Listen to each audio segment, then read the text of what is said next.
This week on the Jock and Nerd podcast, we review the final movie for the DC Extended Universe, Aquaman and the Lost Kingdom. Plus, Avengers Secret Wars may be split into two movies. We discuss all the current open plot threads in the MCU. Warner Brothers may merge with Paramount. A version of Mickey Mouse will enter the public domain next year. The latest episode of Monarch Legacy of Monsters on Apple TV Plus, and more, all in this edition of the Jock and Nerd Weekly for Tuesday, December 26th, 2023. Oh, hi, I didn't hear you come in. This is Ross Marquand from The Walking Dead, and you're listening to the Jock and Nerd Podcast. Now, if somebody could please explain to me what a geek boner is, my life would be complete. Until then, rock on, nation. Check one. All right. This is for all you fans out there. Let's give it up. Jock it, we nerd it. We funny, disturb it. We jock it, we nerd it. We spoiler alert. Oh yeah. Oh yeah, listener. Hey, what's happening? Thanks for pressing play, and welcome to the Jock and Nerd Podcast, where we give you comic book and superhero TV and movie news, reviews, and whatever we choose. Jock and Nerd. My name is Imran. My name's Anthony. He's the Jock. He's the nerd. And that's it. We're rolling it. That's it. Just the two. It's just the duo. Kicking this it old week, school. Finishing out the year. Just the two of us. You and I. We can make it if we try. Just the two Am of I us. Mini-Me? Am I Will Smith Yeah. and are you the son? Or I was thinking, am I Dr. Evil and you're Vern Troyer? Oh, yeah. Or the Well, other no, way it'd be- around. I think it'd be other. Well, yeah, maybe. I- It could be a good Dr. Evil. I could be also a good mini-me. Either way. Yeah. Yeah. You are short. Yes. What's your height for the audience? What is your height? I'm going to say it's like 5'6", 5'7"-ish. Yeah. It's not the tallest. It's short, but it's short. not abnormally short. It's not Kevin Hart short. No. Taller than that motherfucker. Anyways, yeah. You're probably wider than you are tall. No. Not yet, anyways. Just Maybe sometimes in the future. I'm like a nice brick Lego. I got the body of a Lego figure, right? You do have a Lego. Just like a square rectangle. And if you take off your hat, It's you can flat. see exactly where you would insert the next yeah. Lego on top of your hat. Yes, It's I- like a perfect circle. I have a notch on my bald spot to attach whatever you want. You can put another one on me. You could put a yellow Yeah. version of you on top of you or whatever. Listen, Ruggs will be back next year, next show. Next year. It'll be next year. Let's just go with next year. Yeah, it's and he's okay. He just the story goes he was visiting his family for Christmas in Romania and got detained at customs.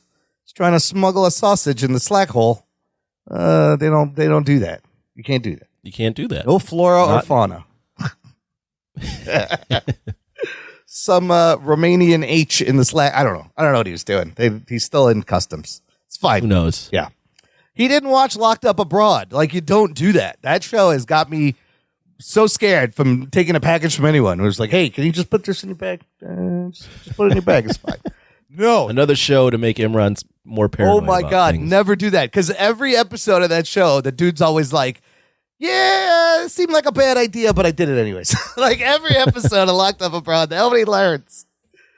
You don't fuck around like that. But look, we have our final superhero comic book movie of the year to review.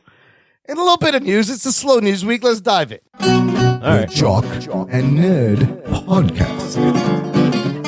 Yeah, slow news week this week, Anthony. It's the end of the year. Now, nobody wants to put out things, even though I want them to put out things. For example, like the fantastic forecasting. You think this would be the time, but I think we're not getting Slow week. Yeah, we're not getting something before the end of the year, and so definitely feel like they're going to save it for a big announcement next year.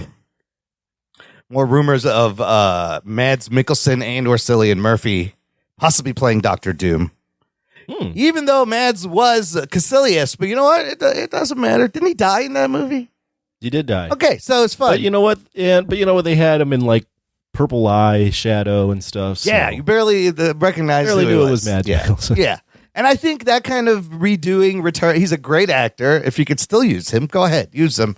It'll be a more impactful role. But really, I've still been thinking about this fucking Kang business this whole week Okay. because it's a fucking pickle. I've gone back and forth. I've been listening to a lot of opinions from other podcasts about what is going to happen in the future. And they make some good points. First of all, What are they saying? well, John Roca made a really good point. We had a lot of fun, like recasting Kang, like, imagining who could play Kang, and largely picked a lot of black actors to replace the Jonathan Majors. But Roca was like, there's no way any black actor is going to take this role. Because because they're probably friends with Jonathan Majors. He's respected, and it would be them essentially agreeing with the possible railroading in court that may have happened to him. Like, it would just be a bad look, right? It's like a brotherhood. Like, you couldn't, but I think it's like a lose-lose either way. If you recast him with a white dude, now you're whitewashing, but I mean, he's blue. So all of this doesn't matter. But any other race, like, I don't think Marvel wins either way, because, like, I mean, what do you think about that point? I feel like that there's something there. Like, a black actor would not take this role, going how this trial went down. I don't think so. No? I think that's a silly. I think there might be something in terms of Hollywood in general friendships. Yeah, but you want to stab a dude in the back and be like, I'm just going to take. Yeah, but I think there might be a lot of actors that are friends with Majors and don't want to take the role out of respect to him. But to distill it down to, well, the brothers won't do it. I mean, because they're all friends. I don't know about that. That seems a step too far. Maybe. I don't think because they're all black. Let's put it this way. I'm sure there are some white actors that would probably say no to the role too. Oh, sure. Because they're friends with him, not because, well, I don't think they would go, well, I'm white, I'm taking it. But it's almost like you're just like, siding with the judgment or whatever, even though, and I don't think. I don't know. There's that, but I don't think boiling it to race would be the one. I think it'd be more the latter, or not the latter, what you said. Yeah. Friends. Just friends. And I mean, I thought Roca had some good points. I don't think he's going to do any jail time when it all comes down to it. Probably just some probation. I'm sure some of the actors that might be up for it might even call him to say, hey, I've got this great opportunity. I would love to have your blessing to do this. Oh, that would be nice. Yeah. That would be the way you'd have to approach it. Because I remember when Garfield got cast to replace Maguire, I think he called Toby. Oh, shit. And asked to get his blessing to continue the role. Yeah. Because, they were supposed to do a Spider-Man 4, and then that got completely scrapped, and they were like, we're rebooting it now. Poor Garfield. Kind of a similar situation. I don't think Tom Holland called Andrew Garfield when that shit happened, and Andrew was just like, what? What happened? About Spider-Man? I don't know. I don't know. Maybe he did. Who knows? So also, I think that they will change the name. It's supposed to be Avengers Kang Dynasty, Avengers Secret War. Jeff Snyder on the Broca podcast has said he's heard that the Secret Wars is going to be like a 5-hour movie cut into 2 parts, and it will be 2 movies. Because I think you got to pivot away from the name Kang now, because when you hear Kang, you think of Jonathan Majors and you think of all that bullshit. So, like, you don't want that. You don't want any part of that in your audience, any resemblance of this thought. So I think you got to change it. What if they just do like an AI character? Kang is completely CG, a completely CG character. I don't think they'll do that. I think they'll recast, but I could see them, because they want to pivot so much from just whatever Majors' lingering effects of this trial are on the franchise. Maybe I guess I could see them pivoting out of Kang. There's another rumor out there from the Cosmic Circus about how they're going to be doing things that don't necessarily tie into Secret Wars. This guy says arcs like Devil Rain, Midnight Suns, and mutant stuff is what they're looking to do after Secret Wars, and maybe World War Hulk. But it's confusing. It's all confusing. They got a lot of ideas. We'd like to see where it's all going. That was the problem with the first, is they went so far into different ideas, which was okay, I thought, but everyone was like, well, what is this building towards? Yeah. And then we kind of got what it was building towards, and now we don't know what it's building towards because the guy that was doing it is no longer doing it. Yeah, it's quite a mess, and maybe even the multiverse thing has worn its welcome a little bit. Part of me is like, just wrap up this multiverse shit and move on. Right, it's becoming a little crazy. Make it like the comics. Yeah, no, I don't know about that. But even in the comics, it gets a little much Like, sometimes. can I do Rug Boy? Yes. Okay, well, it's not going to work. Because you know why? Yeah. It's not like the comics. If you don't make it like the comics, it's not going to work. Fuck that show. Yes. Fuck it. Exactly. That's pretty good. You should just It's be not doing... going to make comics. So, wow. Now everybody knows that it's been you doing Rug Boy this whole time for the past 8 years. That's all. He's very talented, listener. It was always me. He's extreme. I don't know why we kept this charade up for so long, but it was always me. Talented voice. The only time I didn't do it was when my voice was too sore. Yeah. Yeah. Then it was an AI. And then it was someone else sticking their hand up someone else's slack hole. Yeah. It wasn't me sticking my own hand up my own slack hole. I mean, look, not every movie in the Infinity Saga was about like the Infinity Stones, but a lot of them were, and we are gonna get Daredevil, Born Again, Thunderbolts, Deadpool 3. So there's some fun stuff coming. Listener, join this conversation. Let us know what you're looking forward to. Join the Facebook group. It's called Jock and Nerd Nation. There's a link in the episode description. Jock and Nerd. It is an exclusive closed group for our listeners. Let me ask you this, Anthony. The Infinity War and Endgame brilliantly wrapped up like 20 movies worth of plot threads and call-outs and Easter eggs and closures. And it was quite an amazing feat. Now, we're getting 2 big Avengers movies. Not as much time has passed, but a lot of shit has happened. Do you think they could pull this off again with the amount of plot threads that are left open? Because I have a Redditor has posted all the open plot threads in the MCU currently. Thought we could go. It seems like there's a lot. There's a lot. So I don't know. We're gonna run down these, and I want to know if any of these were gonna be even considered, or they're gonna do anything, or they're just gonna be like whatever, it doesn't matter. Okay. So this guy's list goes back to Ant-Man. Hydra agent Michael Carson manages to obtain PIM particles and escape. So there's a Hydra dude out there with PIM particles. I don't even remember Mitchell. I don't even remember that. Yeah, I don't remember that one. So apparently he's out there. Okay, the next one is from Spider-Man Homecoming. And it's about how Aaron Davis mentions he has a nephew at home who is none other than Miles Morales. So here is an opportunity for them to introduce Miles in the MCU, right? That'll happen. They'll do Miles. Yeah, and they could. They got Aaron Davis. The Tinkerer is still at large. Remember that? I don't remember that. The Tinkerer was one of those dudes working on the tech with Adrian Toomes. Oh. He's still out there. And Matt Gargan still wants revenge, who is the Scorpion against Spider-Man, but he was in jail last time. Okay. Doctor Strange, this is a kind of a big one. Mordo is still out there hunting down sorcerers. Remember that post-credit scene? And I do remember that one. And then nothing came of that shit. And they had a second movie. No, nothing came of that one. I don't know. To be determined. Okay.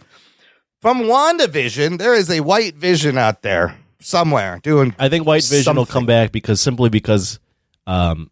he is not friends with Jonathan Majors because he's white. Oh, that's a good point. You can White Vision is fine. You don't need if he was Black Vision, that one might have been a problem. That'd be tough. You might be boycotting. White Vision, it will be back. Okay. White Vision, okay. Sure. Oh, shit. Falcon and Winter Soldier, Sharon Carter is the power broker. And nobody knows, and she's back. I think in the that CIA. might be a thread that they bring up later. Maybe in Thunderbolts, maybe in Captain America 4. Yeah. Like, that's kind of a big one. She was this power broker. Here's another big one from Shang-Chi and Legend of the Ten Rings. The Ten Rings. That one's, 10 Rings sending out a signal to an unknown location. That's part of something. Where's it going? And also, Xia Ling has taken over the Ten Rings, so are they still... Is that supposed to be a TV show? Yeah, there was a couple of things that did not pan out. So are they still a terrorist organization, or is she doing good? Unclear. And where's Shang-Chi? I want to see him. He was great. Yeah. Okay, here's a bunch from Eternals, of course. Arishem still has to pass judgment on the whole planet. Mm-hmm. Remember, he said, I'm going to go. How long is this judgment going to take? Is there red tape involved, paperwork? Who knows? Eros shows up, Harry Styles, at the end. There may be some spoilers here. Whatever. Spoiler alert. To rescue Circe and the others, right? I don't think that the Arrows thing That might not happen. With Patton Oswalt as the CG Puck. That was crazy. Well, not only that, what's his name? Harry Styles. Harry Styles as Heroes, which is strange. Dane Whitman goes to pick up that blade, and he hears Blade's voice as he's picking I up think that'll the get ebony picked up blade. at some point. Maybe in the Blade movie. And then the big one, fucking Tiamat's body has been sticking out of the ocean. They're never going to address This that. whole That's just- time. at this point, just leave it as is. That's funny. It's a funny, like, side. You just see it in the sides of, like, websites and newspapers. When you're flying from India to Australia over the Indian Ocean, you're just like, whoa. The airline. That's a monster. That's Yes. a giant head out of the water. The pilot's like, if you look outside the right side of your window, you'll see giant eternal God poking out of top of the earth. It's been there for a while. Wave hi to him, everybody. That's like flying over the Sphere in Vegas and there's like a blinky eye. It's the same thing. It's just a giant fucking body. Okay. Spider-Man No Way Home, of course, Tom Hardy gets zapped in for a second in that credit scene and leaves a piece of the symbiote in. No, that's not. That's nothing? No. I saw this other article where Kevin Feige was like, I want to use Venom in something, but there's a piece of the symbiote in the MCU. Okay. Moon Knight. Let's jump to Moon Knight. Jake Lockley is still working with Khonshu, one of his identities that he doesn't know, I think. That one's confusing. I don't even know if that one matters. Style working with Khonshu. Yeah, we remember. I don't even know. Yeah, we met. I remember that. He It was ends the with cab. Jake Lockley. Yeah, it was like another personality, the cab driver. Man. Yeah, I don't even know if that one's a weird one. I think. Okay. Then Doctor Strange Multiverse of Madness post-credit scene. Clea arrives, Charlize Theron, and she tells Doctor Strange that I think that one's happening. there's an incursion and they have to fix it. Okay. I think that's part of whether they do it with Kang or Doctor Doom. I think that's part of Secret Wars. That could be easily tied into Secret Wars, yes. At the end of Thor Love and Thunder, we see the dude from Ted Lasso playing Hercules, and he wants to kill Thor. He's been sent, right? Isn't Russell Crowe sent him too? Hercules, yeah, that one. And Thor has a daughter. I don't know about that one. I think that one. I don't know if we get a Hercules. Okay. Anytime soon. There's still a bunch more. She-Hulk, Attorney of Law. Bruce Banner has his son, Scar, on Earth, who's got a horrible bowl cut. And just out of nowhere shows up with his son. When did this happen? I don't know. And of course, Wong has Emil Blonsky, broke him out of prison. He's hanging out at Comertage. That could be fun somewhere. Werewolf. Yeah, there's a lot. Yeah, there's a lot. Werewolf by Night. Elsa has the Bloodstone. That's a big one. It's a stone. Yeah. Maybe that's a big one. I don't know. I think Werewolf by Night did pretty well, so I think that one they might be more apt to. Again, if they're doing like a Midnight Suns, you could do. I saw one rumor that would have been like Moon Knight, Werewolf by Night, Scarlet Witch, maybe Ghost Rider. That could be a cool Midnight Suns thing. Black Panther, Wakanda Forever. T'Challa, his son, his name is T'Challa, so he can grow up to be Black. Oh, wow. You can grow him up real quick, make him Black Panther. And then Namor, it says Namor plans to make Wakanda depend on Talokan should the world ever turn against him. Right, that was his contingency. Okay, I think that'll still fly. That could happen. Namor's a huge character in this. He needs to be brought back. And then, of course, in Ant-Man and the Lost Quantum Maniac, Council of Kings is formed. They're planning to launch another war. Maybe. Yeah, that one's Maybe. real up in the air. Yeah, that one could all be nothing. Guardians Volume 3 leaves us with a new team. Rocket being in charge with Groot, Kraglin, Cosmo, Adam Warlock, Phyla, and Blurp. I don't know if Not anytime soon. you make another Guardians movie. The third one did really well this year, and it was a great ending. And then Peter Quill is back on Earth.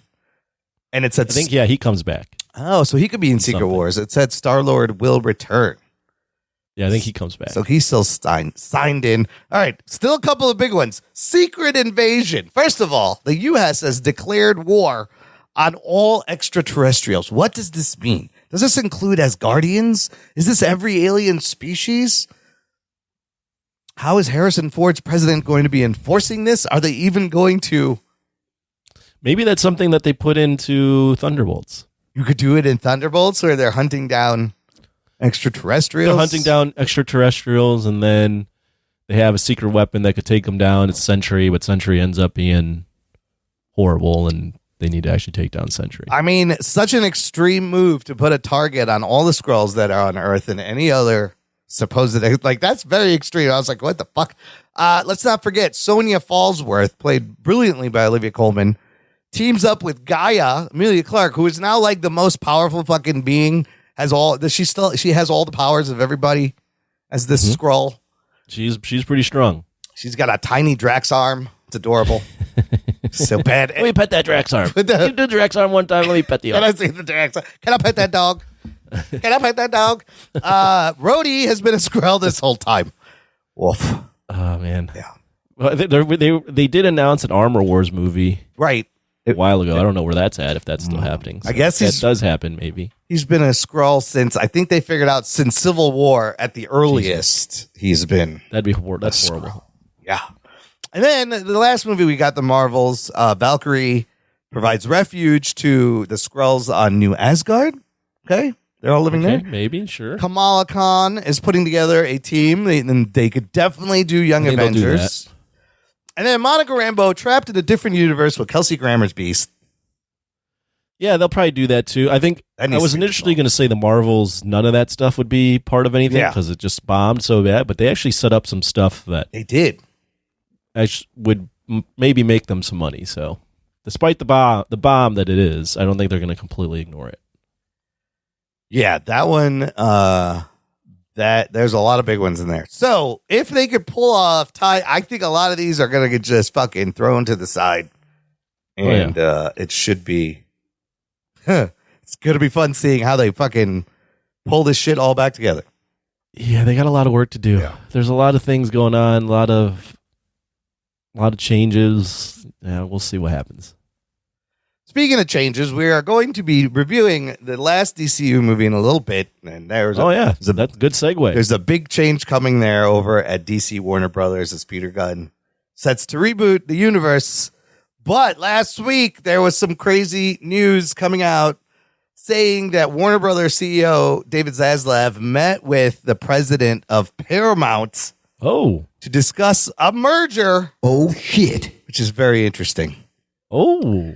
That if you imagine, because Paramount, from what I know, from what I heard in some of these podcasts, Paramount needs somebody to buy them at this point. It's dire situation over there.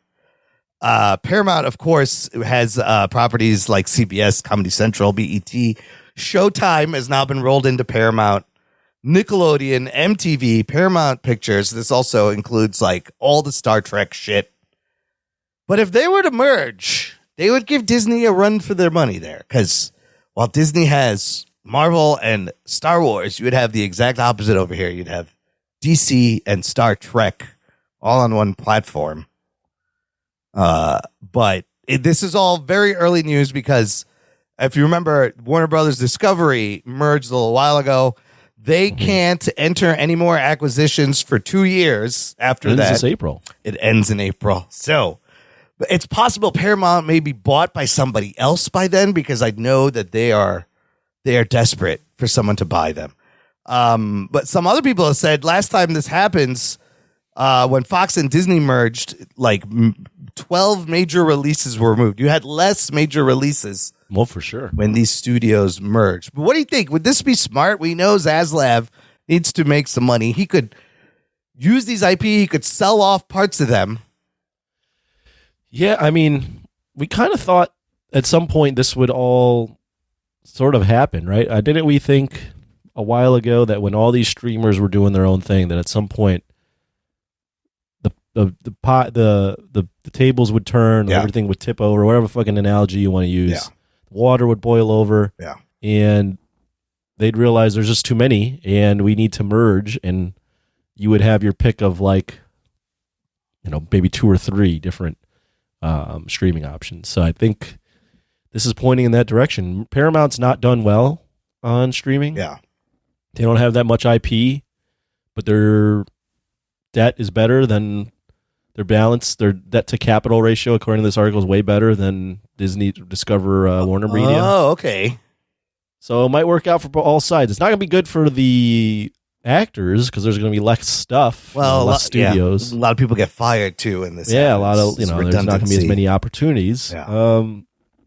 But if you wanted to increase the amount of IP you have, for sure, this will be interesting. I mean, Warner Brothers has, like I said, DC, Harry Potter, Lord of the Rings, Mad Max. They would add things like all the Star Trek, Mission Impossible, Top Gun, Transformers, Paramount. All the MTV content. All the MTV stuff. I go to Paramount Plus like a couple times because I've been enjoying Star Trek, Strange New Worlds, and Lower Decks. They have the new South Park specials drop on Paramount now. They put out another one after the Pandaverse. They just quietly dropped another one, which is pretty good. It wasn't as good as Pandaverse, but I would recommend it. It's this one. They they skewer OnlyFans and social media influencers and energy drinks.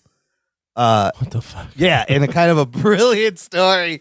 It was good. The Pandaverse was brilliant. This one was okay. But it's still very on.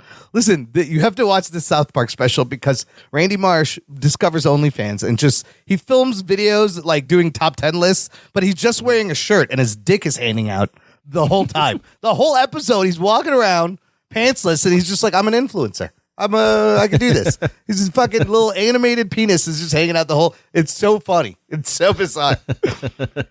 So I do find myself going to Paramount Plus for certain things. They had Halo, which is okay, but yeah, everything's. Yeah, I don't really go to Paramount Plus that much. Yeah, they got some good things.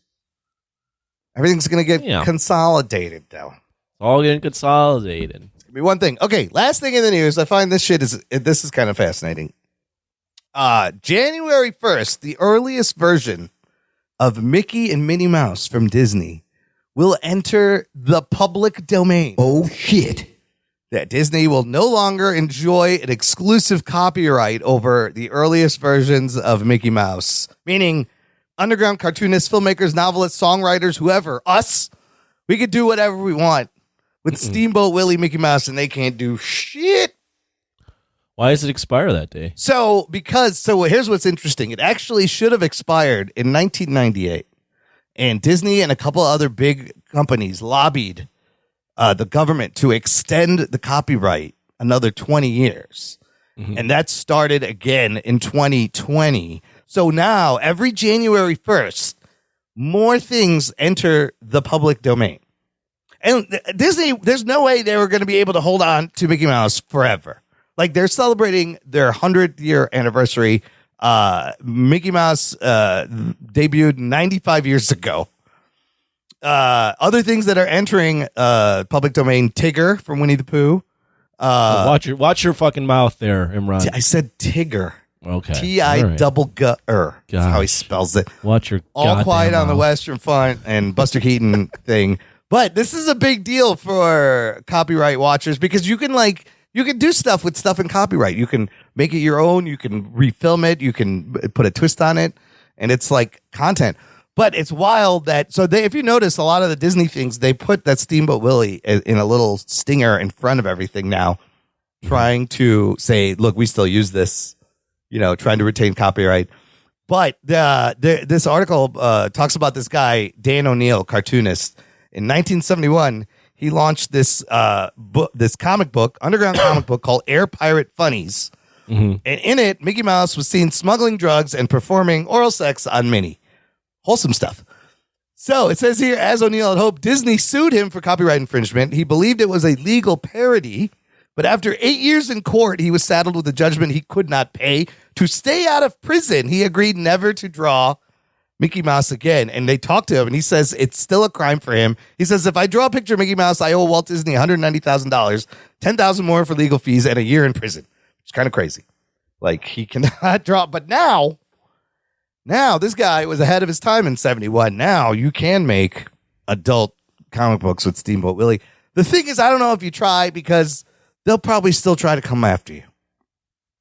You think so? I don't know. They sued a fucking daycare center in 1989 that had they just painted Disney characters on outside their building for fun, and they fucking sued them and told them to take it down.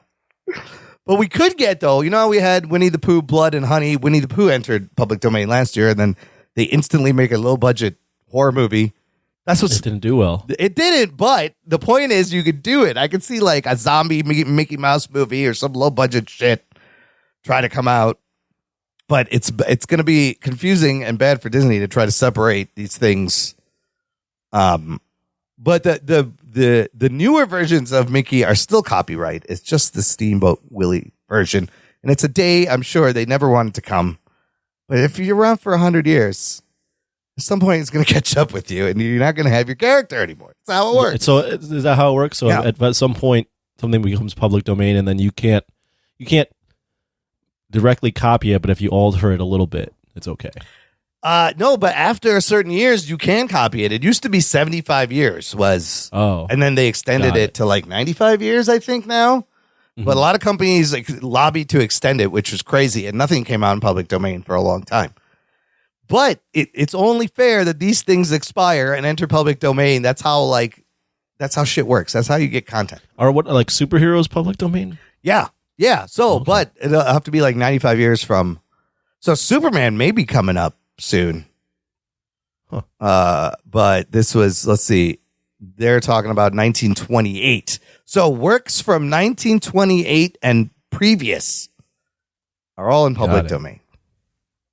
So wherever don't have any ideas, we could just like crack open something and read it. Yeah, make our own if version. you run out of ideas for the tiles of our Jock and Nerd, just do Mickey doing something stupid. Yeah, and they can't do shit. And you can't do shit, yeah. That somebody's making a Great Gatsby zombie movie that is also in the public domain. So but it is something that is encouraged. Like if you want to make content, look at public domain. All this shit is open and totally legal to use. You could reuse songs and movies. So I don't know. Public domain is interesting. The list is wild. So there's a website. You can go check it out. Anyways, that's it for the news, everyone. We're going to take a quick break here. We're going to come back and go splish splash with our buddy J-Mo in the underwater regions right after this. After these messages, we'll be right back.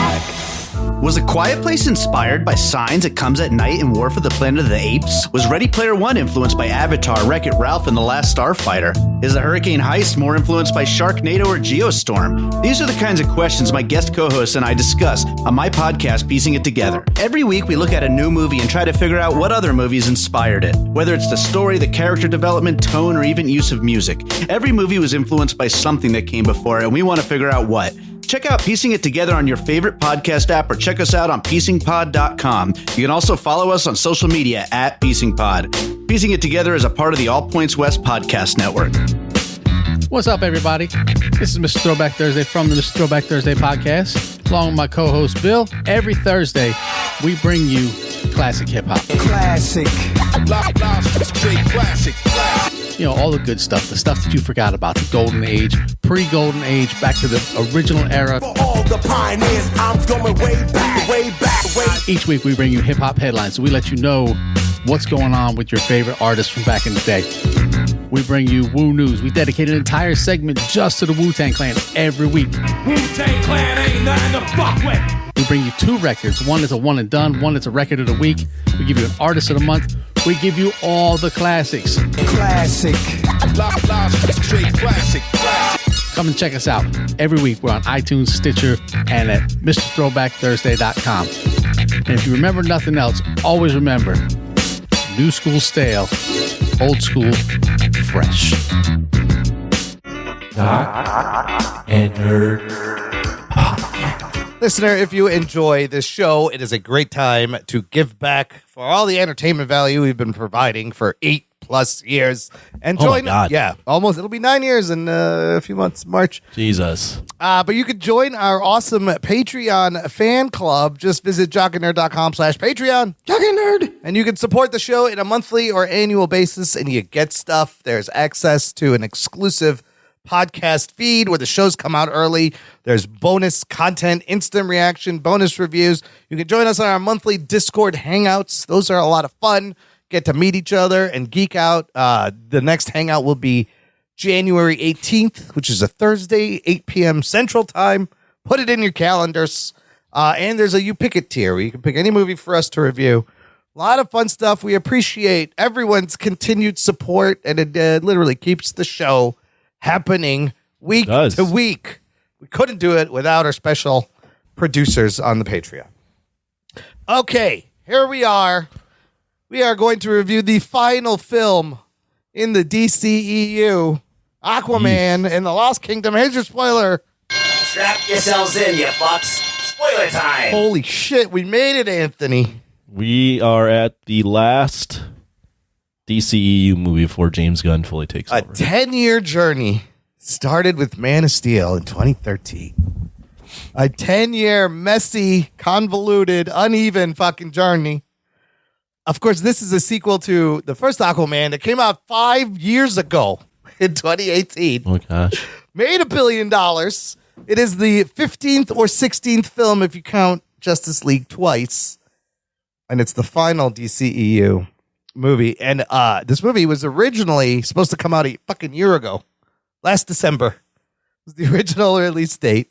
Oh, wow. Which is when I believe Avatar. It was going to come out the same day as Avatar 2. Why did they delay it again? It's a lot of baggage, a lot of things, reshoots. Got to get it away from Avatar 2. That would have been even more of a disaster. If that would have been bad. If it came out anywhere near Avatar 2, right? On Rotten Tomatoes, the DCEU ends its 10-year journey with a 36% tomato meter. 4.9 out of 10, 79% from the audience. Now, this is the fourth movie, right? They've given us three others. It started with Shazam, Fury of the Gods. It's a... Jeez, we got 4 DCEU movies this year. Shazam was 49% Rotten Tomatoes. The Flash, 63%. Blue Beetle, 78%. It's trending up, and then this one ends with a thud at 36%. The budget of this movie, $205 million. No surprise there.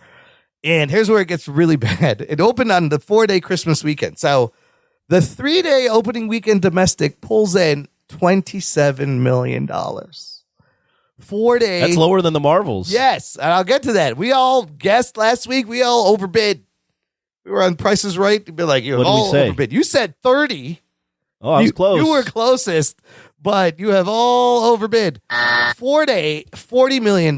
It doesn't even open number one for the Christmas day. The Color Purple was on top. Now, worldwide, it's currently sitting at 120 million.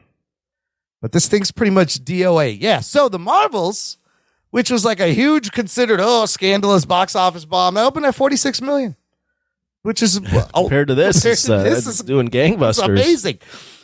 This thing opens a little bit higher than Blue Beetle that opened at 25 million, but below The Flash that opened at 55 million, and even Shazam 2 opened higher, 30 million. Wow. This one again directed by James Wan with a screenplay by David Leslie Johnson McGoldrick. Say that name 5 times fast. 4 names. He has 4 names. He also wrote the first one. But here's where the red flag is. It is based on a story by James Wan, Johnson McGoldrick, somebody named Thomas Sibet, and Jason Momoa himself. That's a fucking red flag. Yeah, there's a lot of contributors. There's too many writers. 4 writers on the story, and Momoa is one of them.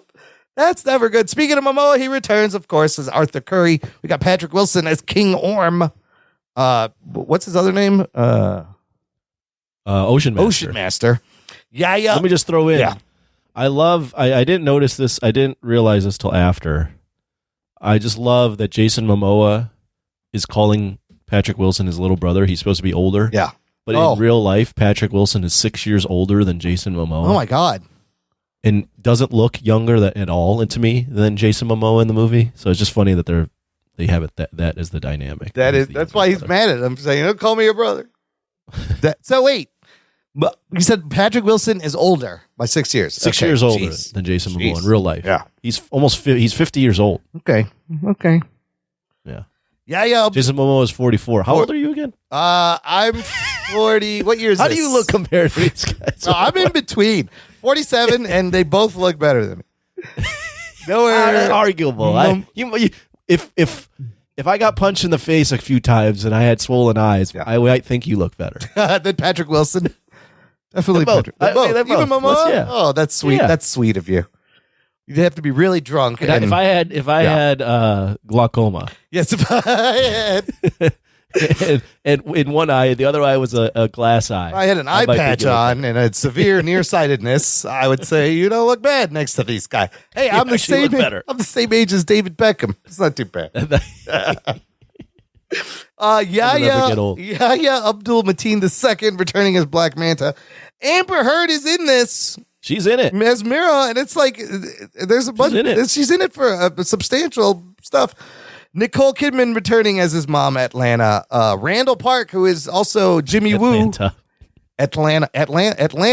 That's her name. Right, no, I know. It sounds like Atlanta. It does sound like it's Atlanta. Mom, Atlanta. The city of Atlanta. City of Atlanta. Randall Park is Dr. Stephen Shin, and he's Jimmy Woo. He's got two great roles.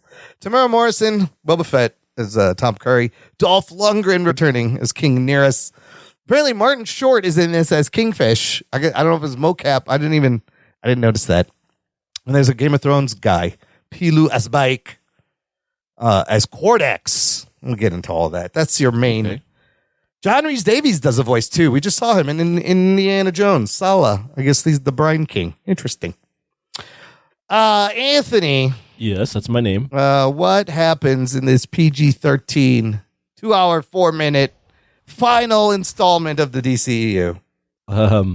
This is about Aquaman, not Aquaman. A Black Manta looking to do whatever it takes to get revenge on Aquaman from the last movie for killing his father. And he comes across a source of power that uncovers secrets and gives him undeniable strength, but also corrupts him and is connected to the kingdoms of Atlantis. And Aquaman has to deal with this while also having a newborn and having to work with the man that he fought with in the last movie, his brother, Ocean Master. Yeah, a lot of that sounds familiar from what I'm saying, so I'll tell you that right now. Yeah. So it's you went to see this. How'd you feel coming out of it? You know, I knew this movie was this, so we know that this movie is a lame duck movie. A lot of baggage for this movie coming in. A lot of baggage, lots of things. You know, we know that this doesn't mean anything. We know we think this actor Momoa might even, he might be Lobo at some point. Like, there's all sorts of things going on. You had the Amber Heard Johnny Depp trial. Yeah, you had in the all meantime, that. You had all that. You had the baggage. You had bad reviews. And then the DC announcing a reboot, like while you're making this movie or whatever. Oh yeah. I mean, this, now we've gone through this. We've done this song and dance a few times now, and now we're at the point where it's like, let's just get this over with. Let's just get this out. So you see all the bad reviews too, and it's Christmas weekend. I went to go see it. It's not a horrible movie. Like, I wouldn't personally go and say, hey, this movie is an all-time bad movie that eventually Maddie Delhauer is going to do a What the Fuck Happened, or whoever does the shitting on movies. I don't know that's that bad. I don't think it's that good either. It's not good. It's just okay. I think my biggest criticism is it feels very familiar in terms of plot and storyline to a lot of superhero shit we've seen in the past. Yeah. I actually wrote this down. There's a lot of things it crips from. I mean, like the whole guy getting possessed by worse evil is something we've seen a lot of before. Yeah. So just to name a few films, we saw it in Doctor Strange with Caecilius. Yeah. We saw it in Avengers with Hawkeye. Saw it with Avengers with Hawkeye, but we saw it a lot recently. So we saw it with Wonder Woman 84. Oh, yeah. We saw it with Suicide Squad. Oh, yeah. When the girl gets possessed. Yeah, Enchantress. Shazam, we saw it there too. Oh, my God, that's right. So we've seen this thing where someone that's a little bit nefarious is searching for a higher power, and they get involved in this higher power, and they get really corrupt, and this higher power is actually just using them and we saw this with the original Green Lantern too. Oh yeah, where they're just getting this higher power that possesses them, and then we're actually the main enemy is like this entity that we can't really wrap our hands around, and that never really is that good of a story. I mean, sometimes it works in some cases, but you take away the personal connection between the villain and the hero because you know that the villain's being created or the villain's being manipulated, excuse me. So you have that familiarity, you have the Orm and Aquaman buddy cop brother thing that we've seen with Thor and Loki. Yep. You have Jason Momoa acting like dude bro Thor. Yeah. Which was kind of his character. So all that to say, we do still get still some crazy visuals in the underwater stuff, but yeah, to me it was more of a lot of ideas we've seen before, and not necessarily ideas that were or things that we've seen before, but we're seeing them in a new light, and it's like taking pieces of that and making something fresh. It felt very rotten. So yeah, that's my first initial thoughts. And what did you think of the first one? I didn't love the first one. I thought the first one was kind of a mess. That being said, I admired the swing that the first one took. So that first one was just a wild fucking movie. Yeah. Like you put that first one up and you put that next to the way Snyder portrays Aquaman. It's just like, whoa, where the fuck did this all come from? Completely different. Yeah. So that one, it seemed like they were having a lot of fun. This one, I felt like there were still some cool visuals and weird shit with the octopus. But this one felt a little more just not fresh. Not like as if they just kind of had to shit this one out and get it over with. Yeah. When this movie ended, I just thought it was a mess. I'll shit you not. I drank a triple espresso going into this movie to help me stay awake, and I was still fucking nodding off like towards the middle act. Really? Yes, it couldn't. It's a very forgettable. There is so much CGI thrown on the screen that my eyes kind of glazed over. And like some of the CGI is really good, and then on top of it is like really unfinished CGI. It's really weird. I found the story confusing. I did not like how Black Manta's revenge storyline was kind of sidelined and hijacked by this other thing because I was looking forward to that. Right. The humor didn't work for me. The editing is so choppy and all over the place. Momoa seems to be the only one kind of enjoying himself. The best parts are kind of him and his brother. That's a little bit of fun, and him and his father, some of that is good. But like the beginning of the movie is like a whole different movie where he's trying to be like Aqua Dad. Mm-hmm. And then the rest of it is like a whole separate movie. And there are times where I was so confused. I couldn't tell if they were like underwater or above the water. Towards the end, I was like, wait a minute. I'm like trying to look at their hair. I was like, wait, are they still underwater? Are they in the ice? What the fuck is going on here? Right. So yeah, Topo the octopus was kind of fun. But the thing that bugged me the most is you can tell how cut up this thing was with there's so much voiceover narration explaining things to you like every so often. And I was like, oh, well, they just cut that whole scene out and they just made us then tell us what happened. Yeah, they didn't really need to do the whole thing with Black Manta getting possessed and there being this secret kingdom of the lost. Like, it just makes the story less personal and way bigger than it needs to be. Like, I feel like I agree with you. I think that took it away from it. You can definitely tell. I mean, a lot of the movie is focused around the fact that Aquaman's a family man now. He has his kid, although not really. Yeah. Like, it's somewhat focused on it, but they can't focus on it so much because if they do, you're just going to be like, well, why isn't Amber Heard more in the movie? That's what I kept thinking. There is no scene in this movie where they're talking like they're a happy couple raising their kid. You don't. That's you completely. So the movie wants you to care about the kid because the kid becomes a plot device at the end, right? They need the kid's blood, to bring back this lost kingdom to unfreeze Cortex aqua people. Yeah, but you never get the sense, other than like the pee scene, which is made for a joke. Oh my god. You don't really get the sense of how their family dynamic is because they can't really use Mira because she's played by Amber Heard. So like he's essentially you don't really see that you don't really get the good family stuff like that you would normally get. It's like a single dad raising this kid for no like. It's what more, the fuck? it feels like he's a single. Where's the fucking mom? Oh, by the way, if you want to see a movie where Momoa gets peed in the mouth, they gave you that.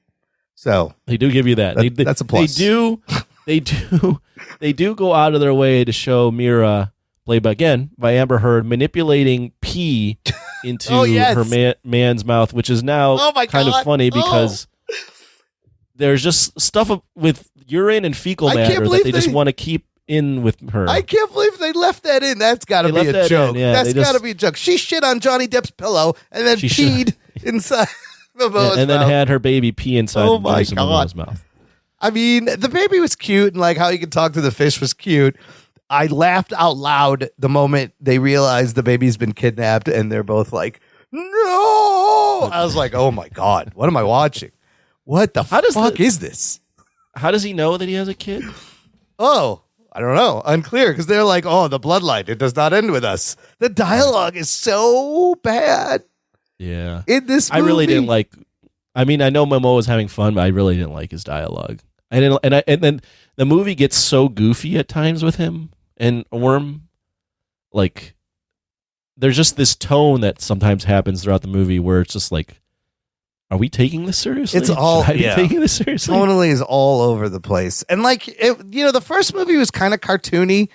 Yeah, but this movie it's like he instead of building on the shit in the first movie, he just did it again, like throw everything at the fucking screen. Yeah. Instead of trying to, like, it would have been nice if there was more about, like, I don't understand. Arthur Curry, it should have been about him being drawn between two worlds. He's been king for this long. He still doesn't know what the fuck he's doing. He's still, like, why does he even want to be king still? Yeah. Why does he even want to be, like, let your mom be king. Why is he even a good king at this point? Why do people like him? He doesn't know what the fuck is happening. He doesn't. And the thing is, too, is, like, the movie, a good movie has a good arc for the main person. I feel like Jason Momoa's character is exactly the same in the beginning of the movie as he is at the end. There's no arc. The arc that actually happens is for Orm. Yes, it is more of an Orm character because he comes all the way around. Where he comes around on the guy being his brother. Even Dr. Shin gets an arc, right? He flips sides at the end once he sees. But Jason Momoa is exactly the same. And Black Manta, I thought at the end they would have done the thing where he realizes that he's just gone too far, but they don't even do that. He's still mad. He's still mad. He's like, fuck no, you. Yeah, I'm not going to let you help me. I'm just going to die. Fuck off. And they did the same thing. They love copying Thor because this is exactly Thor had a chance in the first one to save his brother, and Loki lets go, and then this one, Black Manta lets go. I mean, he even calls him Loki. Like, why would you do that? There's some blatant ripoffs of Marvel, of Star Wars, Indiana Jones, Lord of the Ring. It's all in here. But it's nothing, like you said, it's nothing fresh or new. Like, it's just there. Like, all of it to me felt flat. And ultimately, it's just like you forget about it. Like, even in the first one, I still remember that scene, the rooftop chase scene with Black Manta is really good. It sticks out. Yeah, that's a really good scene. Is there anything in this movie that will stick with you like that? I'm trying to think. I can't think of anything. I mean, there's cool stuff like the cave people look good. Yeah. I don't really understand the cave people. I didn't understand how they're connected to Aquaman. Yeah. Or the sand people. Yeah. Oh, yeah. No. I just, that whole scene where he saves his brother seemed to go on a lot longer than it needed to. And the two of them had some good chemistry, I guess, but fuck. It's okay. It wasn't. The thing is like you automatically are going to compare that to Hemsworth and Hiddleston, and it just doesn't hold a candle to it. Then they pull like a Star Wars where there's like the band, the Max Rebo band, and all the underwater in the bar. It's just like Star Wars. Well, then they do, and then the indie stuff with the sand, just like Indiana Jones, Lord of the Rings, where it's like one true ring power you need to get to. And it's like they try to make it a climate change message movie, but that doesn't work either. Like, what the fuck is this movie? Be like, but they try to be like, the funny thing is like they're trying to say, oh, the climate change is happening because of humans, but then they're going, oh, it could be sped up a lot by the orichalcum, which is actually the Lost Kingdom that wants this. So really, it's our own. Like, I don't know what the message is. Like, yes, they're so really saying the kingdom actually is the one speeding this up. I completely lost all kind of connection to the bad guy plot by the end of this movie. Oh yeah, the bad guy is like, what's happening? Infected them to make the mine the orichalcum so that they can melt the ice sheets. Okay, and increase and let them out. Yeah, oh, right, to melt. They say orichalcum a lot in this movie. Yeah, they do. It was really annoying. I was like, stop They saying really orichalcum. enjoyed using that freaking weird word. Stop saying orichalcum. So what was the Lost Kingdom? We saw it, but like, what's the point of that? It was what's his face from Lord of the Rings? Yeah. Lord of the Rings, Game of Thrones. Yeah, Iron Joy. yeah. Iron. Was it Gray? Pilu Gray. Oh, his That actor. Yeah, Pilu Asbæk. What is he? What is he in? Plays. Hold on. Danish actor Pilu Asbæk. He spells his name Euron very nice. Greyjoy. Oh, yeah, that's Euron right. He was Greyjoy. We get to see Euron Greyjoy Greyjoy for a second. Asbæk. And But he looks I guess like he just got evil. he looks like an evil Groot or something. Like, why did he look like a fucking Groot? Well, yeah, I don't know why they did that, and I don't know what he just. I don't even remember what his why they became evil. Yes, he just was, and there was a fight. He just was evil, and he got trapped in ice because I don't know. They don't want to kill him. And like by the end, I'm like waiting for this big showdown between Arthur and Black Manta, and they give it to you, but they like rush by it. It's not even that great No, they rushed by it because there's they something else built up happening. a different villain. Yes, because something else entirely is happening. That's Right. not what I wanted to see. Which no, I mean, if you're going to go with the Black Manta revenge storyline, keep it focused on them. I don't know why you need the third villain. It's somewhat unclear to me why even Ocean Master needs to be broken out, but sure, I guess he hired Black Manta in the first movie. Right, and yeah, I don't know. It's just a lame duck movie, and you can tell we're going to release it last year. All the shit happened with Amber Heard, and maybe they had some bad test screenings, and they were like, we got to rework this into something palatable, and they went either it was already written or they reworked it into just the most generic superhero movie. I mean, it's not bad, but it's just completely average, and we're at a point with superhero movies where average superhero movies are really below average. It's even like getting to me. Like usually I would appreciate something that you do it again, but like now even this is where it's fucking wearing thin. It was boring. It was boring. Like all the shit on screen, and it's fucking boring. There's Topo. There's fucking giant creatures. That's actually the Herculean task that they pulled off. How They did we make it threw boring? visuals that we thought were pretty riveting in the first one. They threw a lot of those in the second one. They had a lot of jokes. They had a lot of different locations and adventures, and all of it really amounted to nothing that you or I are ever going to remember again. It's kind of emblematic of this DC's whole 10-year fucking journey. If you think about it, I was like, this is a horrible way to end it, but actually, it's pretty appropriate. Well, I was thinking about this when you brought up the long 10 years. Yeah. If you just put Man of Steel and then you put this movie next to each other side by side and go, look at the evolution of the DCEU. Yes, this is the same. And you'll just, this is the same universe. You'll just go, oh, I understand. They didn't know what the fuck they were doing the entire time. Not until the very end. They didn't know. The underwater CGI, what did you think compared to what we saw in Wakanda Forever underwater scenes? Because you can't compare it to Avatar 2. I was looking at it, and you can't compare it to Avatar. No. I was looking at it and go, oh, I know why it's underwater. They're CGIing their hair moving around. Yes. But yeah, I mean, other than that, it's weird too because there are scenes where Aquaman and Orm are in like underwater ships. Yeah. But then there are other scenes where they can clearly swim faster than being in a ship. So it's like, why would they ever be in a ships? ship? And they're like standing around a lot. They're not like floating like you would underwater. They're just standing there and their hair is floating. And I think this is why I was like, I don't know if this is underwater or not. Like, when did you come out of the water? None of that. Like the bioluminescent look, the glowy stuff is cool at times. But yeah, it's just there. I mean, here's the thing: the Black Panther underwater stuff, I don't really remember. Yeah, that was a lot darker and a little muddier. It was very dark. Yeah.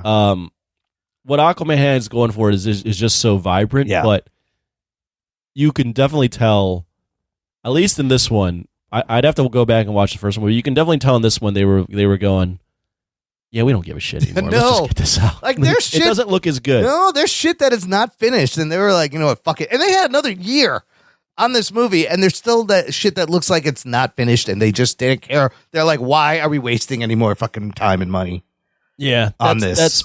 That's the kind of the vibe you get is that they're just going, this is the last one. Let's just get this out and just not get it completely over. embarrass ourselves, please. So at the end of the movie, there's the big thing where he tries to kill Kordax with the black trident, and he catches it, and then Aquaman splits that trident and kills him.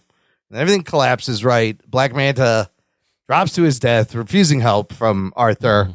They decide to let Orm go and tell the world that he's dead so he can live a life. They don't kill the baby. I wonder if they did in an earlier cut. I was surprised they didn't kill the baby. And then No baby death. And then they pull a thing from Black Panther and from Iron Man, right? They do. It's so ridiculous. He's giving a press conference where he's like, Atlantis is going to come out, be a part of the UN, the world. And then just the weirdest thing, Jason Momoa goes, and I'm Aquaman. Yeah. It just fucking drops the mic. And I was like, what the fuck is going on? Why would So you do strange. that? You know what you're doing. Well, and like he's dressed like Aquaman. Yeah. Of course Why you're does he say- Aquaman. Of course he's Aquaman. He looks like it wasn't like he was doing the best in He the does previous movies to hide his There's identity. no secret identity. He looks like a giant carrot in that suit sometimes. It's so orange. Yeah. And then the whole Black Panther. I mean, it's literally that's another What the fuck? where we're just retreading things You've seen all this shit. that we've seen before. But why would you do I am Aquaman? It's like an inside joke. You're being cheeky. And then this post-credit scene is completely pointless. So literally, this entire DCEU, this That's how we 10-year end it. thing ends with Patrick Wilson eating a cockroach burger. What the fuck? The fuck? Wow. That's how you, okay. That's how we end it. Yeah, he Okay. because there's a callback Yeah. to He tricked him into eating a cockroach, I guess. Aquaman telling the Orm about how good land food is, and then finds a cockroach and is like, oh, this is like the crustaceans, like the shrimp of the sea, and he eats it and he actually likes it. So then when Orm gets to eat a burger at the end of the movie, he puts a finds a cockroach. This is how it tastes better for him. That's how the DCU ends. And that's how we're gonna and that's how we're gonna Or end the DCEU. We're gonna have a superhero eat a cockroach. Eat a cockroach in a burger. In earnest, great. Yeah. That's how we're gonna end this. Yeah, that scene's it's a sad. It's so bad. That scene still bothers me where he knocks like they're running from the thing and he's got to knock the statue to make a bridge. And he's it's like, horrible. Kings The build way bridges. they animate that, where it's like they animate it as if he like springs. It's just such a weird animation. It looks like 2-bit animation where it's like. And then if that statue fell like that, the head would have snapped right off. Oh, yeah. That wouldn't have worked. No, that would and then not. they're able to push it. I mean, you had some like giant bugs and some cool, like there's a little bit of kaiju shit in this. There is some like jump scares from James they Wan. did have the kaiju shit going on. They had jump. But that was because of the orichalcum. It's always orichalcum. What about the orichalcum? What about the orichalcum? We gotta get the stop saying orichalcum. I don't even know what that first creature. There was that first creature with the tentacles. Like what the fuck was that? In the ice. In the ice, yeah. And then, like, how does Manta have all these people following him? When did this happen? How did he get a whole army and this giant ship? And this, why are they just blindly following him? Does he pay no one him? is looking at him How going, does what he is going pay on them? here, man? Yeah. How are they employed? What is this? Is there health benefits? What the fuck is going on? Yeah, because it's all half-baked. They didn't really think through, okay, why would people hate Aquaman? Why would someone follow Black Manta? That's none of that's there. The only subversive text they have, and it's not subversive, is them throwing at you the climate change. Yeah. But then they subvert that with the fact that it's not even because of the humans. Yeah. That the climate change is happening. Yeah, because like Orm's thing in the beginning kind of made sense, right? The surface dwellers. He was the one in the first movie. Yeah. He was going, we got to declare war on the surface world. Yeah, because they're fucking up the ocean. Yeah. They're fucking up the oceans where we live. But now it's like, oh, they're fucking up the oceans, but it was actually this orichalcum. And like, I love saying the word orichalcum. Orichalcum. And then like I don't know, Amber who came up with that word? I think it's a real thing. I think it's actually orichalcum has been held to either a gold copper alloy, a copper tin or copper zinc brass, or else a metal or metallic alloy no longer known. So it is an ancient gold alloy that does. But in this movie, they portrayed it as this green smoke. Yeah, I mean, they did the same in Indiana Jones with the Antithetic arrow, which was like a real thing, but they made it magical. This is, I think it's mentioned in ancient writings, but it may have been a real thing that's not around anymore. resembled gold. Orichalcum. I also thought it was hilarious. All the Amber Heard appearances were hilarious because she would come out of nowhere and then just save them. No lines, and then fucking fuck off and disappear again until the next time they needed it. They really minimized her as much as possible. They said, how can we she has to be in the movie because the movie centers around having the kid. Yeah. And we don't want it to look like he has a bad family life. The kid has a good family life, but we can't have her really talk. No, we can't have her Nor do we want to see her. Nor do we really want to say much or have her seen much. Yeah, it's hilarious. It's so chopped up. Okay, let's rate it and rank it, and then really after this, I kind of the real point of this is we can kind of do a post-mortem here on the DCU at large. So here are the 17 properties we have gotten. I'm including 17, yes, really? and I'll tell you why. I included a couple. It starts with Man of Steel, Batman v Superman, Suicide Squad, Wonder Woman, Justice League, Aquaman, Shazam, Birds of Prey, Wonder Woman 1984, Zack Snyder's Justice League, The Suicide Squad. I put Peacemaker on here, Black Adam, Peacemaker in there. Shazam 2, The Flash, Blue Beetle, and Aquaman 2 is the 17th thing in this 10-year span. See, I did not count Peacemaker because it's not a movie. Yeah. But it is a DCEU, and it is a DCEU I think it deserves to be in this list. So let's give me a number and where you would kind of put this in this list. Yeah, I mean, this movie for me is a 5 out of 10. It's just, it is okay. It's not bad. It's just, we know what it is. It's lame. Yeah. It's a lame movie that, it just doesn't have any original ideas, and it's just boring. I don't think it's like terrible. I have it as far as like DCEU, if we're counting Zack Snyder's Justice League, and we're counting what should we call it? What movie was that? Peacemaker, The Suicide Squad. Peacemaker, or no, Peacemaker. Yeah. I would have it probably 9th. Oh, really? Yeah, I don't think it's bad. I have it. So here's what I have in front of it. Yeah. I have behind it. So here's the movies that I think are worse. Yeah. Behind it, I have Shazam, Fury of the Gods. Oh, okay. That movie's worse. Okay. Birds of Prey, I didn't like. I have behind that. Black Adam. Yeah. I have that behind it. Yeah. And that's a bad movie. Yeah. Wonder Woman 84 is bad. Absolutely better than Suicide Squad. Yeah. That's bad. Yeah. Batman v Superman, I have behind it. Yeah. Flash, I have behind it. And Justice League, I have behind it. Oh, interesting. Okay. What's at the top there for you? I rank it as 1 Suicide Squad, 2 Shazam. Wow. Justice League 3, Wonder Woman 4. Wow. I'd go Peacemaker 5, Blue Beetle 6, Man of Steel 7, and then the first Aquaman 8. Okay, that's not a bad list. Yeah, it's not bad. But it's not bad. Like, there's clear flaws in other movies. There's some movies that take bigger swings, like Batman v Superman takes a bigger swing. Yeah. It just, for me, it doesn't hit at all. It makes me mad. Yeah. This movie doesn't really take swings. No. It's just kind of safe. Yeah. Yeah. They're just, the swings they're taking aren't entertaining. Yeah. It just sits there. It's just there. Yeah. I would also, How about you? I'm going to give it a 5.5. And I liked the first one. And I surprisingly was like, ugh, I did not like this one at all. I'll disagree in the sense that I think The Flash is better. I'd rather watch The Flash again. Take out the fucking meaningless cameos at the end. The Flash is more cohesive. Sure. Than The this Flash movie. has a storyline that you can jump onto and Yes. click with. Yes. The problem with The Flash for me personally is it offends me. Well, the CGI is horrible. The CGI is horrible. The end of that movie is that offensive. ending with the Pretty cameos really makes me mad. Wonder Woman 1984 is definitely worse. It's a bad movie. It's a bad movie. The Suicide Squad is definitely bad. worse. Yeah. What about Fury of the Gods? See, I think Shazam is maybe tied or a little bit better than this. I think they could be tied. Yeah. I wouldn't have a problem with them being I would tied. tie it. Birds of Prey. I like Birds of Prey. Okay, you like I really liked it because it was different. It felt to me another had a potential of going a different way that they didn't really Batman explore. v Superman. That one that one's still at the bottom. That and Suicide Squad for me is probably at the bottom. Justice League. Oh. I would say Justice League is a little bit better. Black Adam.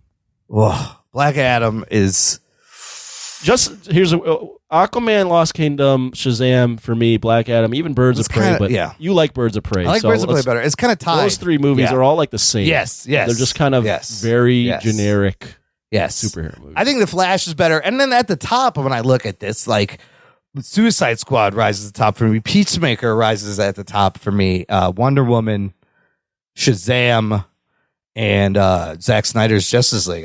It's actually pretty good. And then maybe Aquaman. But the surprising thing, you look at these movies, is like James Gunn maybe give us the best shit despite all the Zack Snyder shit. Yeah, out of all the stuff, I have the Suicide Squad as number one. A guy that was fired from Marvel and picked up, wasn't even supposed to be there. A movie, by the way, also that did. I think it was released during COVID. It was 2021. Terrible at the box It's office. really good though. It's such a good. Abner, you know who that is? That's your mom. Come on, it's so good. Polka Dot Man, he has vitiligo. Come on. It's so good. And Peacemaker was just, wow. Just the thing he wrote during the fucking pandemic. That was amazing.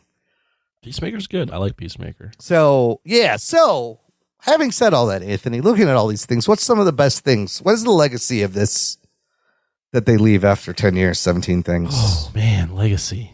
The legacy will be written by people that orate and write better than I do at some point. But if I could take a stab at it, it was a universe created on the back of Zack Snyder. Yeah. And Chris Nolan really starting it, but then somewhat, Chris Nolan. And what they wanted to do was they wanted to build off what Marvel had done, but not do it the way Marvel did it. Instead of introducing everything, they wanted to kind of rush to the assembly film and then spin off of that. And they wanted to go with ideas that were deeper maybe than what Marvel was doing. They wanted to talk about gods and their relationship to man and what does that mean and the tearing down of your heroes. Yeah. They went really nihilistic and dark to start. Realized that was not what people wanted to see, and there was a lot of behind-the-scenes stuff with Snyder, or they let him go. And then they went into a direction of, well, let's just let every director do what they want with it. And they went in that direction, and then they quickly realized we're not really building to anything. And then, and then once new ownership came in, they said, you're not utilizing this right. So I think the legacy overall is one of just constant flux. Like there was just unfortunately for them, there was no Kevin Feige. Yeah. There was no one in a position for them that could drive the ship forward. And that's the real big problem, and it's unfair to even compare it to Marvel because their leadership changed so many times as Warner Bros. Didn't know what they were doing, and they're changing people, and they're getting bought and sold, and everybody has an opinion, and everybody comes in and changes things. Some of the other things that stick out looking at these, the casting goes from like genius to questionable. Mm-hmm. Top to bottom, some of everything. Henry Cavill, I thought cast well. Gal Gadot, but then you have like Eisenberg as Lex Luthor, even Momoa as Arthur Man as Aquaman, Arthur Man. Right? At first you're like, what? And he's playing it, and like some people, whether you like his bro version of this, it was definitely a different take. So the casting on top of the fucking costumes are amazing. All around in every movie. I always thought the costumes were really well done. Some of the music cues and themes we got were very good. And then I don't know. That's really, I don't know what else you could say. Just the rest of it is just. Yeah, I mean, there's some of the casting was good. Henry Cavill, I think, could have been a good Superman. We had a good Wonder Woman, and then now we don't know if we do. Even Affleck at times had some cool shit as Batman. Yeah, I mean Harley Quinn. I think Margot Robbie as Harley Quinn is a good that's choice. A big one. It's just none of the movies had time to breathe and had the enough rope to make mistakes, and I think I noticed this when I was doing the rankings, but they could never make a really good sequel. No, all the sequels are shit, and it's a dramatic drop off. Yeah, the only good sequels. sequel they made was The Suicide That's Squad. not even a sequel, though. Can it But be? it's like a reboot sequel. Yeah, If you look at all the sequels. They're not good. Wonder Woman 84, Shazam. 2, Aquaman 2, what you would call it, Batman v Superman. They could never really make a good. Oh, they couldn't nail a sequel. And as far as this year, Blue Beetle surprised me. Like, and the fact that he's going to be the only one carrying over is interesting. But that is also a formulaic movie, but here they do kind of make it fresh and enjoyable. So that was a surprise this year. But just think of all the shit that went on with Zack Snyder during Justice League. I think didn't his daughter died. He had to step away. Yeah, his daughter died midway. I mean, when they were already filming Justice League when all the feedback for Batman v Superman came in, and the studio stepped in and were like, "No, we need to redo this." And then they used his wife or his daughter's death to force him out. Yeah, it was real ugly. And then, like 5 years later, he gets a chance to make a 4-hour Justice League, which is wild. Then you think about the Ezra Miller shit. Then you think about the Amber Heard shit. Like, then you think about the Rock and him pulling Henry Cavill back into black, and just every step. There's some fuckery going on. Well, wasn't the guy, I forgot the Japanese guy's name, that was running DC for a little bit. Walter Hamada. Walter Hamada. Yeah, I mean, at one point they were going, well, you could have different like it's all part of it. Yeah. Like they will do stuff on TV and then we'll do stuff on screen, and it's all part of the DC multiverse, but you'll have multiple variations of all the characters and everyone can do what they want. And it was just, they never had a singular thing that they were driving towards. Remember they were going to make a trench movie and all this other shit. Right. And then outside of this, you do have this kind of successes of Matt Reeves' Batman and the Joker. And because what's weird is next year there is no DC Studios movie outside from Joker 2. And one Marvel movie, so that's kind of crazy. Creature Commandos may be coming out, but it's animated. But they won't have a return until 2025. And again, they got a huge That's when break. the Superman movie comes out? Yeah, 2025. Wow. Big break of time for them. Also, maybe, I don't know if people will forget it by then, but with these 4 movies this year, like, this is a bad memory to leave in your audience. This is how you finish out. That's the only thing I'm worried about is, like, maybe the break, I mean, hopefully the break helps them where people are like, okay, we forgot about this for a while and maybe we want something from DC back. Yeah. Because if not, the stench that this has left, it's definitely an uphill battle for DC. Like these movies have not done well. Yeah. It's a crazy list of movies, but the end of an era of some sort. Jeez. Yep. That's it. All right, let's do some news from the nation. Find out what the listeners thought about this movie. It's time for news from the nation. It's time for news from the nation.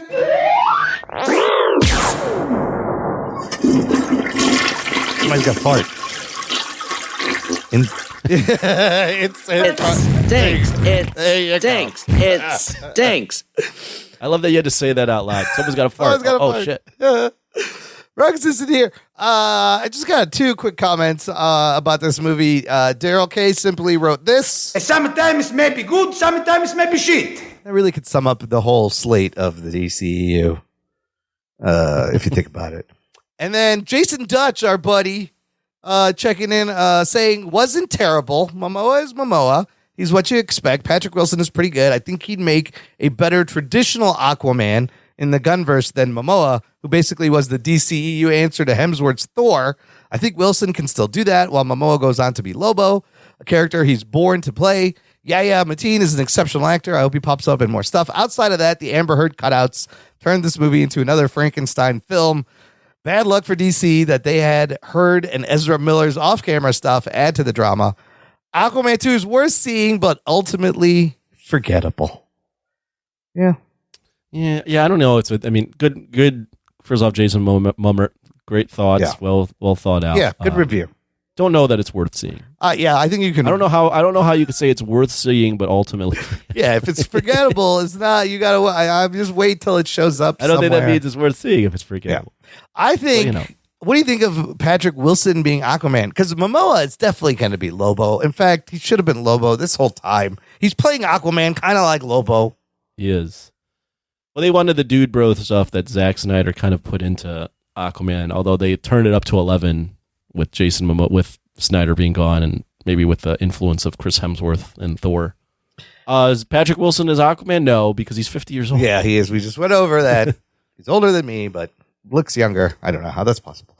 But Momoa is like a biker he's riding around on his bike. He's like Lobo. It would be perfect. Give him R-rated Lobo. Let him have some fun. That makes way more sense. Ultimately, he brought something different to Aquaman from being, the joke of all the butt of all the jokes and not blonde hair. Yeah. He brought a little bit of credibility that wasn't there. But he doesn't really have a lot of range. He just kind of plays everything the same. He's the same actor in a lot of stuff. Other than in Fast X, I hear that he's really flamboyant. Oh yeah, I haven't seen that, but it looked like he's a little bit. But he's just playing fucking Momoa and everything. So yeah, it all ends with eating cockroach burger. That's all. That's the takeaway. How we end this. That's how we end this. We're gonna It end is this. over. We're gonna move on. Let's finish up with some. What are we watching, Anthony? I got nothing. No, you didn't watch Monarch episode 7? Oh, I did watch Monarch episode. We can talk about that. It wasn't as good as the last episode. It just seems like them. What did they do? Tim is ends not with them dead. closing the hole. Yeah. Oh yeah, he blows up the thing and kills that. He's figured out how to. Russell's character figures out how to close kill Titans. a hole to the Hollow Earth or whatever. Hollow Earth. Yeah, Middle Earth. But what else happened? Remind me. So remember, it starts on the helicopter wreckage, and I was like, did they die? And apparently they all did, except for Tim Except that somehow. guy, Except for Tim. And then it's all about May and her backstory, and her name is not May. Oh, it's Cora. It's Cora. And she works for AET, which becomes Apex Technologies, which is built Mechagodzilla. In Godzilla versus Kong. Yeah, that's basically one of the things. Two quick thoughts. Show moves very slow. Yeah. We're still the mystery is not as intriguing anymore because we're getting so little. Also, it's just funny to me how everyone just goes to different locations so quickly. Yeah, all right away. Barely inconvenience at all. They're just there. Both groups, the main 3 people and then the dude with the glasses, were clearly in the middle of the desert. Yeah. But can find an airport that's walking distance from the desert. Yeah, they walk to the Algiers airport or something. I don't know how I got And these 3 characters have been in LA, they've been in Japan, they've been in Alaska, they've been in Seattle, they've been in Morocco. Yeah. I don't know where the fuck they're going next episode, but it's just they're all over the place. Yeah. How is this happening? Yeah, who can afford all this airfare? The show is kind of not great. There's 3 left, and I guess now it's set up that Shaw's got his own the Monarch bad guy, the anti-Monarch, and they gotta. But the whole thing about help us find May, we'll help you find Shaw, that was all. That doesn't make any sense. Didn't make any sense at all. It's very confusing. Why they're oh, but look what we did. We found Shaw. Yeah, and you just go. Yeah, you found Shaw because, as Ruggs would say, it's written though. Yes, found Shaw. I don't really feel as if you 3 would actually find this guy. No, these guys don't contribute anything. They're the worst. They're the worst. They're terrible. They're so bad. The human characters. Unfortunately, we have another Godzilla property where the human characters aren't that great, and now they're kind of setting it up where, is Shaw? Are they going to be working against Shaw? Yeah. Is he the bad guy? That's what it seems like. Here? It's Monarch on one and them, and then Shaw and his crew on the other. I don't understand. Right. Not great. Yeah, and there was no 1950s flashback. The show suffers when it doesn't go to the 50s for some reason. 100%. So whatever. We'll see. 3 more episodes to go, and have you watched any of the What Ifs? There's 5 of them. No, I saw that those came out though. Yeah. Are they any good? They're fun. I did not care for the first one at all. It's What If Nebula joined the Nova Corps. I didn't like that one. The others that have come out haven't been bad. So far, we've gotten that one. We've gotten What If Peter Quill Attacked Earth's Mightiest Heroes. That's pretty good. That's the one where Yondu actually delivers young Peter to Ego. That one was pretty good. What If Happy Hogan Saved Christmas is kind of a really fun Christmas diehard homage in the Avengers Tower. That one's fun. There's What If Iron Man Crashed into the Grand Master, which is essentially like before Thor. It's like Thor Ragnarok mixed with Avengers. So the premise of this one, remember, at the end of Avengers, instead of him coming back through the portal, he gets sucked away and lands on Sakaar. And Gamora's there, and they got to do like a NASCAR race. That one, the animation is fucking wild. And then the fifth one that came out today, What If Captain Carter fought the Hydra Stomper, which is kind of a sequel to the first season Captain Carter episode. That one's not bad either. Now, I like them all aside from the first one I didn't like. I don't know. I mean, at some point we might want to review it. Yeah. Maybe. I don't know. I'm going to be honest. I have no desire to watch anything. No, right I now. mean, I don't know. I think it's just, it's been Marvel, and it's also, watching this DC movie. Yeah. I'm just like, it's a lot. It's not even that it's a lot. It has been a lot actually, but it's just, there's just so much average stuff, below average stuff coming out from the big Marvel and DC comic book studios that I don't know that I have a ton of desire to watch this. I will if we have to watch it. I will. But I mean, it'll give us something to talk about. They're only half-hour episodes. We will review it. But you're right in the sense that, look, it's animated and it's all what if, right? So it doesn't really mean anything. Doesn't mean anything. Only unto itself in this what if universe is what it means. So they've built this little multiverse in the show. They're fun. I don't know. The animation is cool. There's some. It's just alternate things that they do.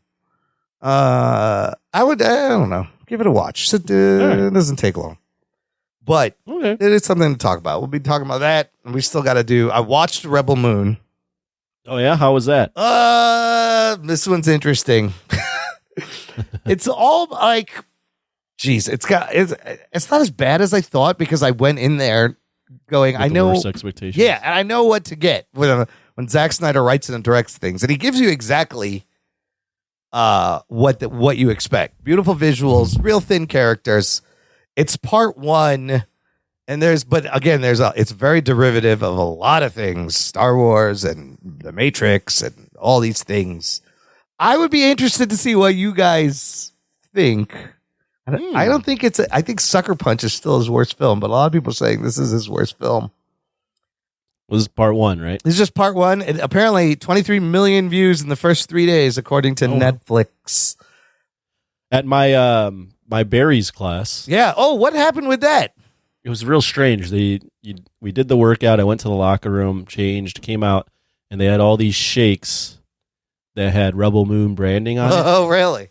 And it said "Train like a rebel." Oh my god! And it was a custom Rebel Moon shake post workout. Wow! And the staff was everyone was confused. No one knew what this was even advertising. The staff was even like, I don't even know what this is for. What movie?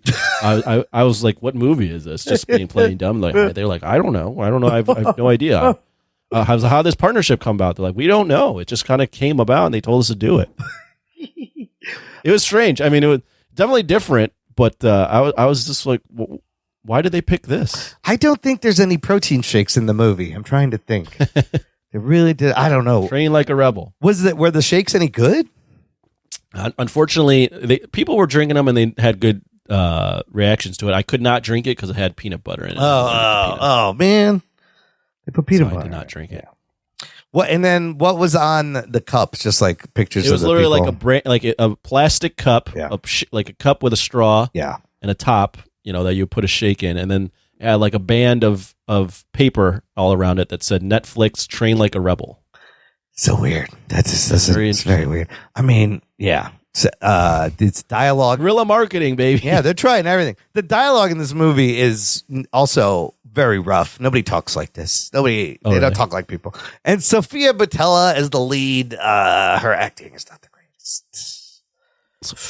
Yeah, she was the mummy. She was the mummy. She was in a Star Trek movie. She's been in a couple of things, but I don't know. I Yeah, we should talk about it. I can't wait. I want Ruggs to watch it because he could have a great hot take. We'll figure something out. Yeah, there's content. There's content there. We got more content. If you guys thought after 8 years going into 2024 we'd have no content, we're coming up with it as we go along. This is really how we whiteboard all this stuff. That's right. So. Like, what's out? What's out? Yeah. We're going to review it. Wait, what do I want to hear Rug Boy talk about? All right, cool. This will be great. I watched Gran Turismo. It's on Netflix. Oh, yeah. Remember that one? Not bad, yeah. It's not bad. It's a little like formulaic and predictable, but it's a true story. And it's Neil Blomkamp, David Harbour, Orlando Bloom. The story is wild, and there's parts of it you're like, holy shit, this really happened. But it's good, kind of a good, pump up underdog true story movie. There's a lot of races. He's got a race on virtual, and then race again, and then he's got to race again, and then he's got to race again. But it's a real dude. The dude actually plays a stunt driver. And I don't even remember this happening in the early 2000s. Sony and Nissan got together and did a tournament to find the best Gran Turismo player and put him in a real fucking car. And it's a thing that happens. It's not bad. Remember in Ford versus Ferrari? Remember that movie? You saw that, right? Mm-hmm. Remember when they show you the Le Mans race, which is a crazy race? You know that race? Mm-hmm. The 24-hour fucking race, and if it rains, you keep going. So this guy, he races in fucking Le Mans and podiums. Spoilers. And it's kind of, it's good. It's like crazy. And it rains. And like, that's a crazy race. Like you got a team of like 3 people. You got to change out drivers every 4 to 6 hours. And you're just constantly racing for fucking 24 hours, rain or shine. Yeah, that is crazy. That is a fucking crazy race. So that's in this. It's not bad it's on Netflix now. I'll give it a spin. It's good, like sports feel good kind of movie. Okay. Yeah. And translates. The skills translate. Well, because in the movie he has like a whole driving setup. He's got like the steering wheel and the pedals, and it's great because he can like in the real car he could tell what's wrong with the car based on the amount of hours he's played in the virtual car. And they're like, get the fuck out of here. There's no way. And it turns out he was right about the brakes. Like, that's what happened. So the guy just had a skill that kind of translated. It's wild. It's a good story. So, anyways. That's all for this week. Anthony, tell the people where they can find you. No Rugs. Wait. No, yeah. You could find me this week. You could find me. I'm debating if I should go out for New Year's or not. So I haven't decided yet where you can find me. Usually I'm out at New Year's getting sloshed. Yeah. With all the other simps that are out there. Just looking for some midnight love.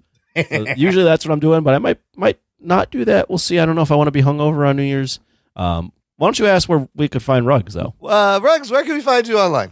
You could find me on Twitter. X at Really Rug Boy. I really don't give a post anymore, but you can find me there, and you can look up old tweets of me arguing with people. What? Yeah. Get the fuck out of here. Yes, I will be doing what I usually do New Year's Eve, hunkering down with the lights closed away in dark. Yeah, you'll be waiting for Y2K to happen. There's no need to go out there. These people are crazy. But we will see you guys next year. That's it for 2023. It's a wrap. That's a wrap. I'll be back in a weird new 2024. It's weird to even say that. Long time doing the show. Yeah. Yes. Started in 2015. It's going to be 2024. It's crazy. In the meantime, listener, check out the show notes at jockandnerd.com. You can find links, how to support, how to connect. The most important thing you can do this year, next year, share this show. Send it out. Post it. Tweet it. Send somebody a gift card and write it in there. Jock and Nerd. I don't know, that doesn't make any sense. Just get it out there. Tell it to your dentist, to your butcher. Share it, and we will love you. Have a happy and safe New Year. Thank you for listening to the Jock and Nerd podcast. My name is Imran. My name's Anthony. He's the Jock. He's the Nerd. We'll peep you next year. Be more funny. Not funny. I like turtles.